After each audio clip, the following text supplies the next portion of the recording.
There's no abandoned hospital, haunted house, or geodesic dome that this short box of crazy comics would rather call their home. So meet the contemporary of the Joker, Two-Face, and Bane in this year's edition of The Short Box of the Inane.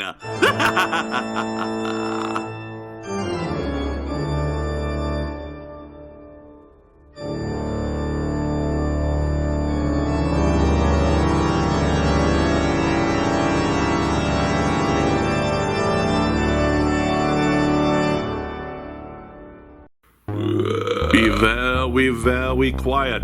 I'm hunting bats. Hello, my friends, and welcome back one mo time to the Short Box of the Inane. I'm your infernal but eternal host, the Last Angry Ghoulie. Oh! They're never going to let me out of my contract. And if you're sensing a more animated theme tonight, no, it's not because that colony of fire ants crawling out my leg. It's because tonight, the Batman, that great superhero, is taking on one of the most famous hunters in history. Is it the Predator? Again? No. Is it Judge Dredd? Hopefully played by Carl Urban? No. Is it Deadshot? No. Well, you're close. This hunter is one of the greatest gunmen in history, but he's not really that clever. In fact, he's always forgetting whether it's rabbit season. Duck season. Rabbit season. Duck season. Rabbit season. Rabbit season. Duck season. Fire! It's none other than that hapless hunter, Elmer Fudd. As part of a special event at DC that had their superheroes crossing over with the Looney Tunes. Not surprisingly, both are owned by Warner Brothers. The specials featured the Legion of Superheroes meeting Bugs Bunny, Wonder Woman teaming up with the Tasmanian Devil, and even the Martian Manhunter taking on Marvin the Martian. But by far, the most popular book and the one that received a surprising amount of acclaim was Batman meeting Elmer Fudd. Oh, that's smart! Well, this comic is written by Tom King, the writer of Mr. Miracle and The Vision, and drawn by legendary penciler Lee Weeks. With that in mind, let's go bat hunting in Gotham with Batman Elmer Fudd, #1. In the reign of Gotham City, in the shadow of Wayne Tower, a lone man heads towards a bar called Porky's.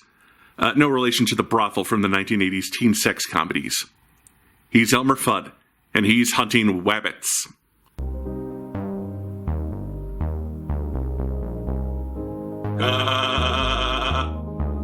Sitting at the bar is Bugs, better known as the Rabbit, a rascally character.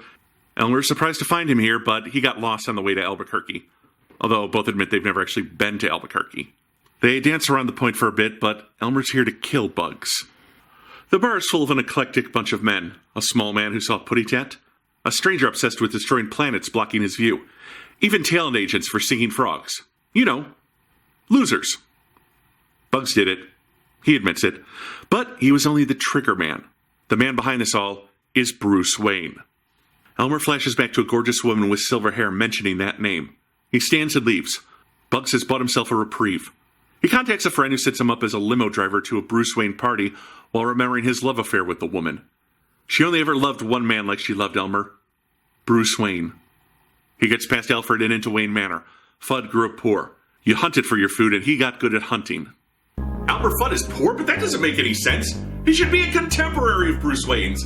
I seem to recall hearing somewhere that Elmer Fudd was rich. After all, doesn't he own a mansion and a yacht? Oh wait, that's Elmer J. Fudd. This is Elmer K. Fudd. How embarrassing for you to watch me. Ooh. He zeroes in on Bruce.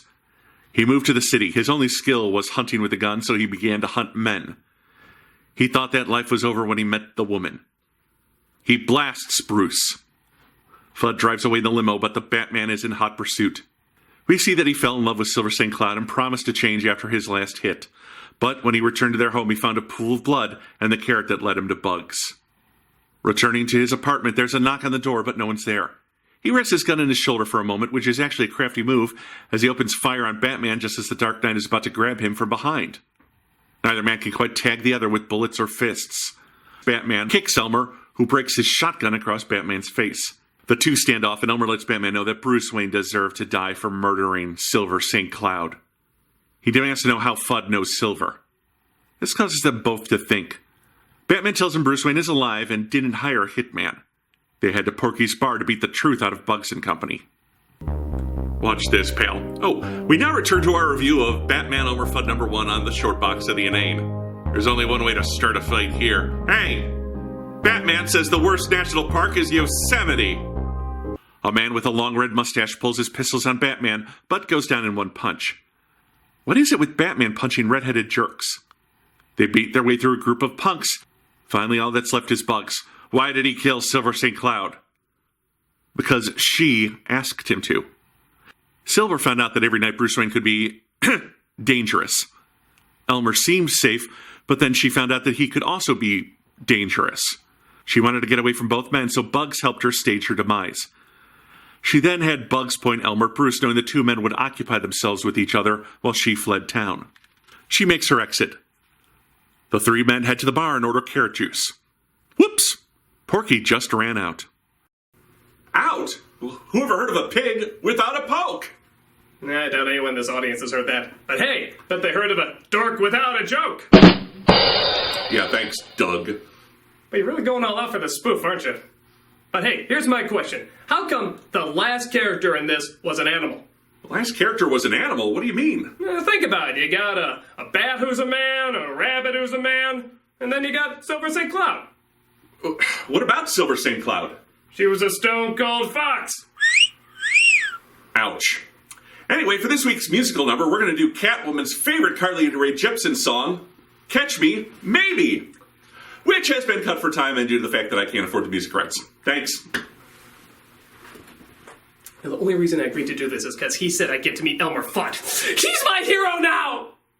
Tom King also wrote a more Looney Tunes-esque team-up that serves as a backup tale. That's T-A-L-E. Elmer is hunting wabbits. Bugs tells him it's bat season. Elmer's no fool. There are no bats around here. Bugs brings out the bat signal, and sure enough, Batman shows up. He gets blasted in the face. Batman reminds Elmer, it's rabbit season. Hey, Doc, if that's true, then he just shot Batman in the face for no reason. Elmer decides it is bat season.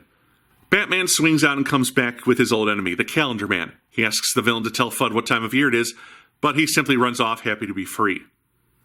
Elmer shoots Batman again. Maybe it is bat season, but he's not a bat. He's Batman. No, Bugs is Batman. They argue in the traditional way until Bugs gets Batman to agree that Bugs is Batman. Blast. I'm Bugs Bunny and so's my wife! Oh, we now return to the finale of this review of Batman Elmer Fudd #1, which begs the question, how did Elmer Fudd convince Batman to do a comic book with him? Every time Bugs shouts bat season, Elmer shoots Batman in the face. Finally, he begs Bugs to call it off. Bugs whispers an idea into his ear, and Batman calls in the League of Sidekicks. Bugs makes quick work of the sign, and suddenly Elmer is off trying to bag his limit on Robin season. Things between them settled. Batman wants to introduce Bugs to a friend of his. They'll get along great. They're both a pair of jokers. Hey, I do the puns around here, you crazy carrot crunching. Oh no. Now I've moved into 60s Batman-style alliteration. Well, what did I think of the Caped Crusader's collision with a shotgun-shooting, shaved-head hooligan? Let's take a closer look. Old chum. There was an obvious noir feeling to this story.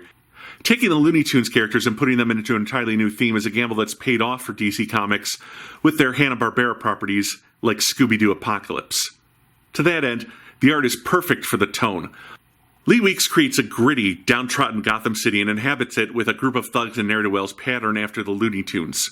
And that's where it falls apart a bit. Taking these broad comedic characters and whittling them down to a recognizable feature or two paired with a catchphrase? I'm not sure what I was expecting from this book, but it wasn't this. That said, I'm not sure the story works with these characters.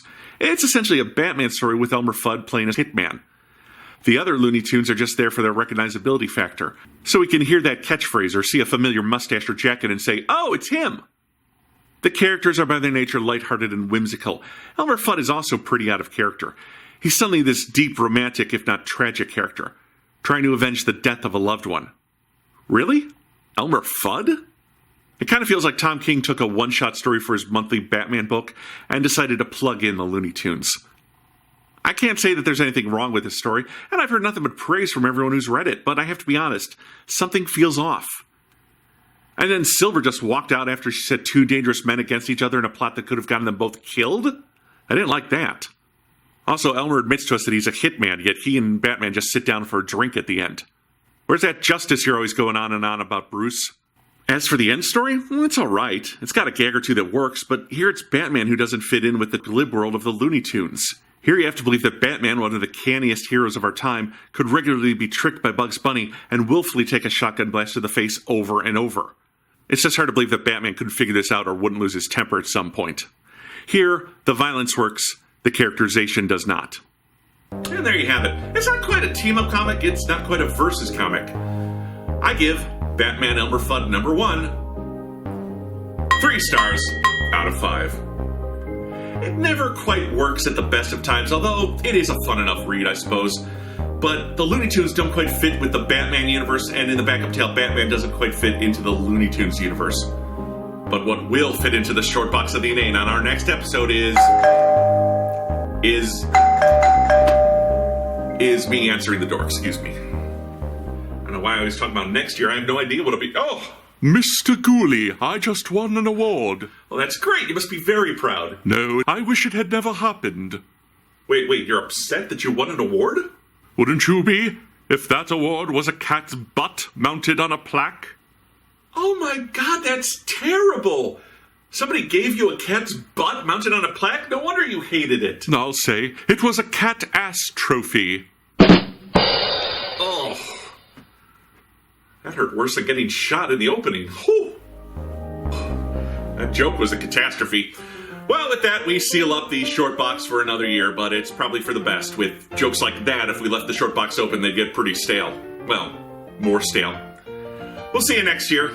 I do enjoy doing the short box, folks. It's the one time a year I get to wear enough mascara to accentuate my eyes. Good night.